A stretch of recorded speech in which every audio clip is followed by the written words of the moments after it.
Now watch second to right, Klaver. Will she do the usual blast off? Kaczmarek looks like she's gone off quickly too in the red and white. They're third from right. Adeleke chasing hard, nice and steady with those long Irish legs. And also going well at the moment is Nielsen. She's committed well through the first 150 metres. Kaczmarek possibly leading. She's up on Klaver, who seems to have judged this one better. Is she saving something for the second half? Look at Adeleke closing up, gradually eating to the gap between herself and the pole. Kaczmarek being passed now by Adeleke. This is the battle for gold down the home straight. The rest of them swimming behind. Klaver coming through for third place. But this is the battle. Kaczmarek has the years in her legs, the strength and the experience, and she nails it there.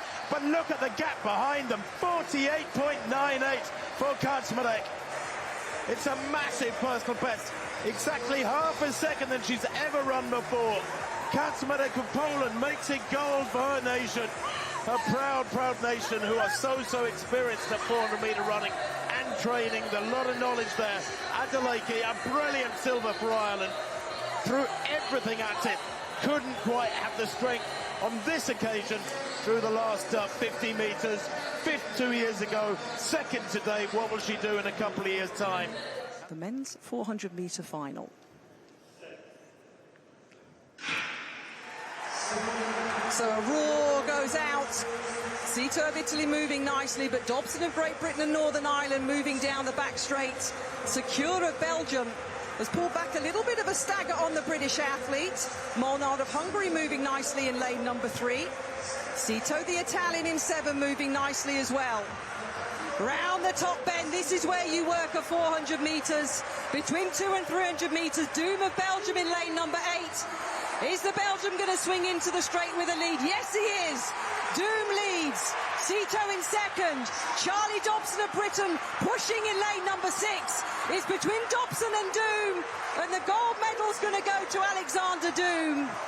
44.16 seconds. Out of lane number 8. The world indoor champion has smashed his lifetime best. Brilliant. The championship record has gone by nearly half a second. Doom strikes gold. Dobson 44.38 for a lifetime best for silver. And Bonevacia 44.88 seconds for bronze. Wow, brilliant running by Alexander Doom. A championship record. The main goal was to get in the final. That was the main goal in the beginning of the season.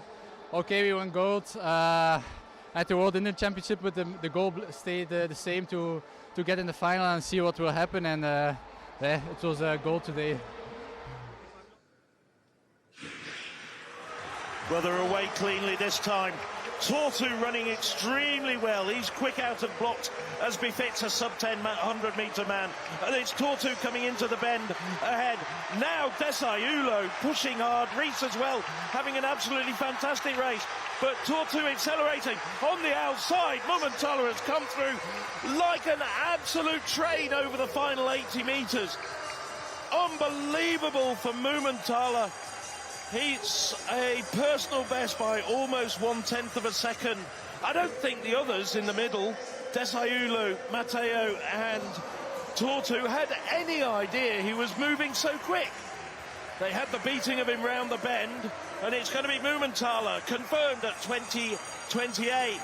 Delight for Switzerland, Tortu 20:41, and it's 2 Swiss men on the podium, with William Reais taking the bronze.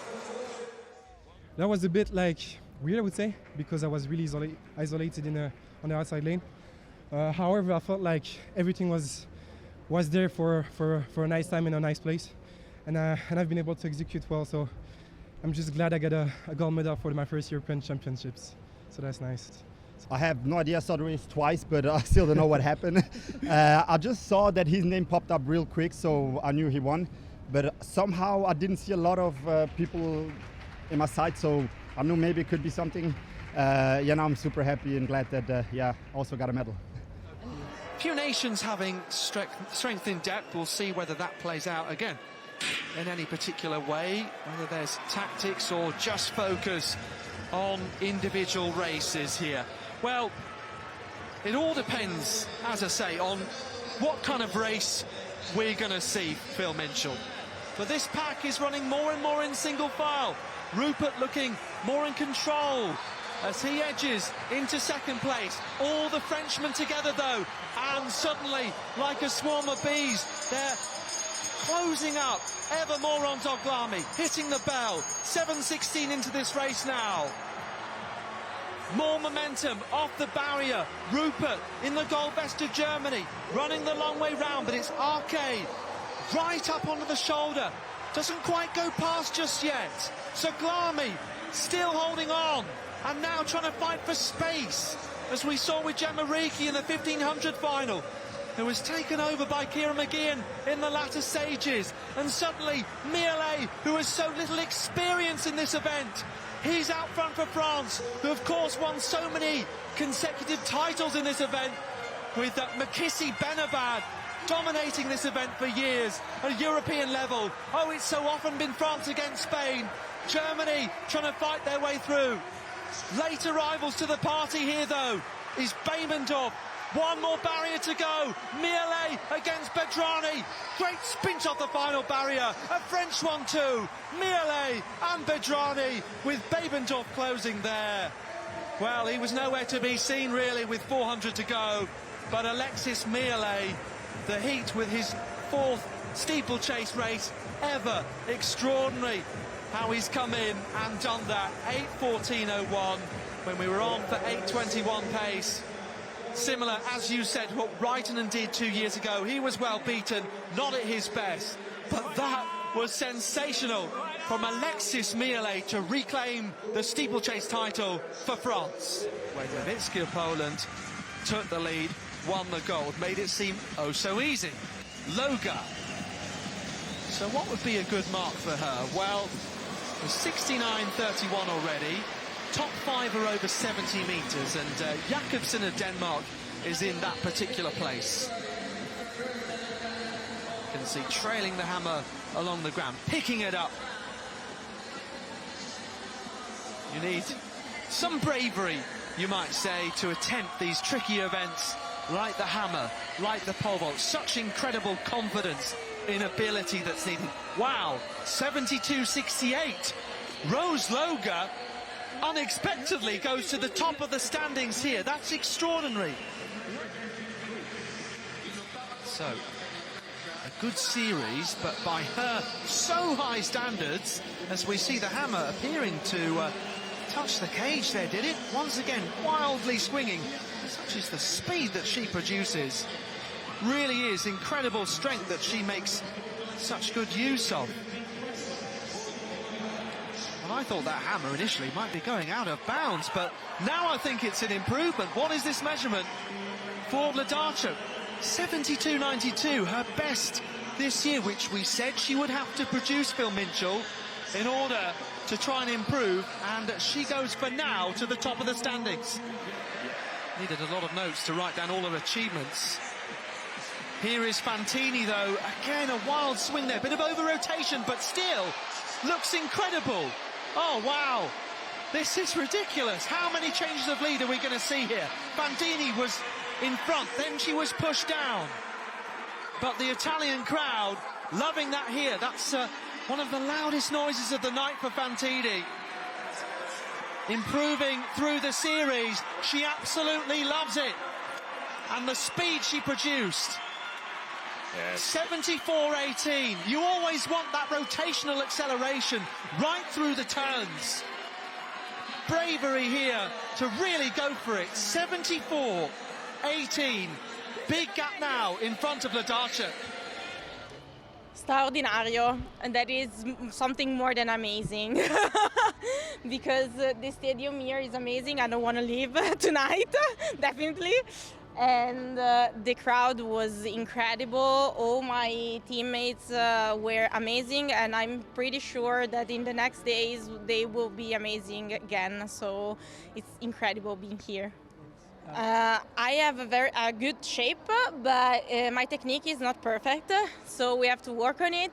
I'm very happy of these results because I didn't expect it, but this is very encouraging for me, also for the technique part, and we will see what happens. This athlete, Ekaterina Stefanidi, is defying the age barrier. First attempt at 473. This for the lead again. Oh, and she gets it. Strengthens her lead, I should say. Boy, oh boy. That's a season's best from Stefanidi at the age of 34.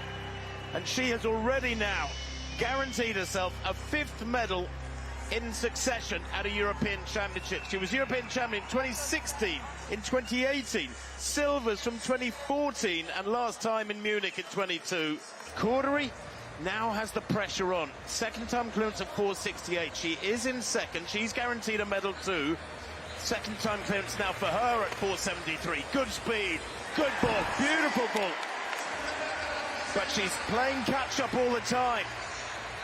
And still Stefanidi has the lead that Britain needs to keep focused. She needs the next height, 478. Stefanidi, clear scorecard from 4 meters and 43 all the way through to that clearance at 473. That could be crucial in terms of where this gold medal is going to go, because Cordery's had 2 failures at her first attempt at 68 and 73.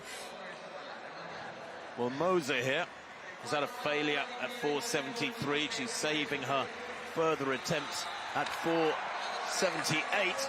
Oh, and nails one, my word. Stefanidi has had control throughout the evening, hasn't had a failure, but Moser just cannot be underestimated.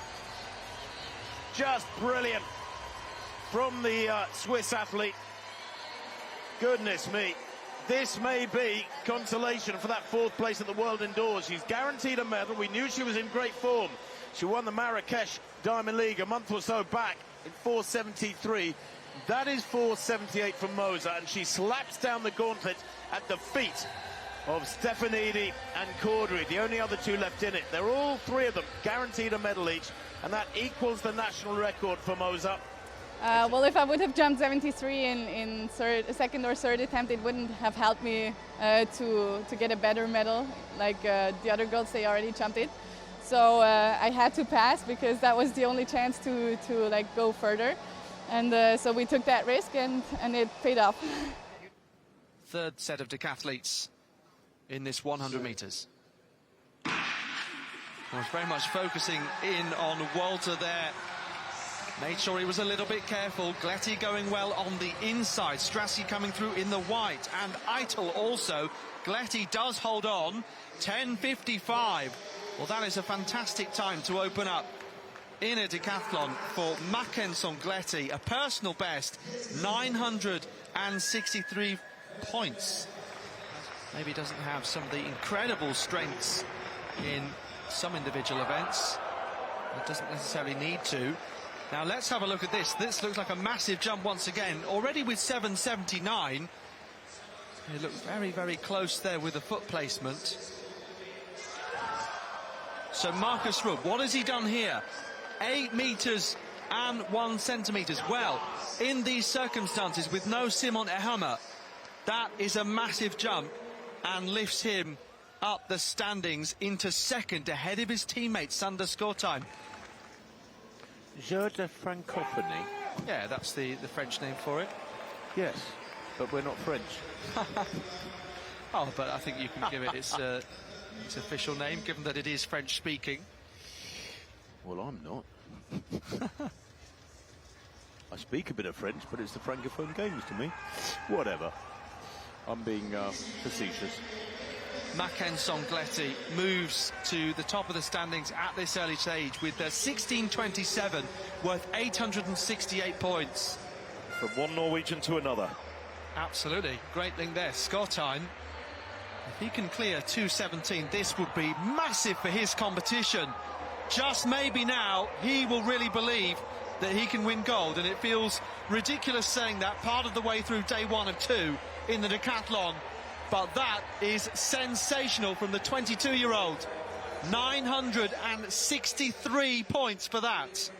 Eitel, Ruth, Karl, Schottheim, Volta, Erman, Gaio and Teysselaar. The Dutchman on the outside here. So Gaio in the red of Switzerland with a good getaway there. Up on that Dutch vest. Schottheim through the centre then with the flopping hair. With a bit of work to do as Volta in front of him. But he's not really competing with Volta overall. And as ever, the different levels in these heats, meaning that your eyes have to be all over the place to see athletes really spread and strung out. But of Estonia, the tall man, there in lane 7. Is he going to lead them home? Schottheim gritting his teeth. Root just behind now. And Schottheim on for a really good score. Behind Johannes now. What's the time here? 46.82. Showing trackside, and he will absolutely take that. Well, Johannes well, personal best there. And Schottheim also does the same by just over 1/10 of a second. Well, what will Ingebrigtsen do here? Because he's not a naturally fast runner. He's jogged off over the first few meters, goodness me, way behind the rest. Ingebrigtsen, he's 7 or 8 meters down after 100. What is he playing at? This is utterly bizarre. Well, this is smart running from the Irishman. Bouters there in second.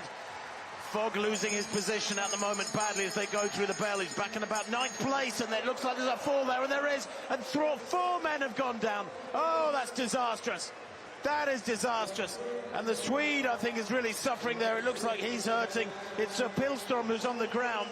The rest of them, though, easing through. And Fogg back in about 9th place now. Just doesn't look to have the legs. It's the first 6, remember, who go through by right. Ingebrigtsen moving up towards the top 6. Easing past the pole now. Viderka into 5th place. Round the outside into 4th. Very impressive last 300 is for Ingebrigtsen. He had it under control all the time, didn't he? Riva, the Italian, down the home straight in front. Ingebrigtsen down the outside, and Fogg run right out of this one. Bit of a disaster this for the Briton, as Riva is just passed by Ingebrigtsen there as they cross the line. 3:37, much quicker than the first race, but what a shame, what an untidy, messy race. And there will, of course, be reviews galore of that big instant just after the bell where 4 men went down. Second semi-final now underway.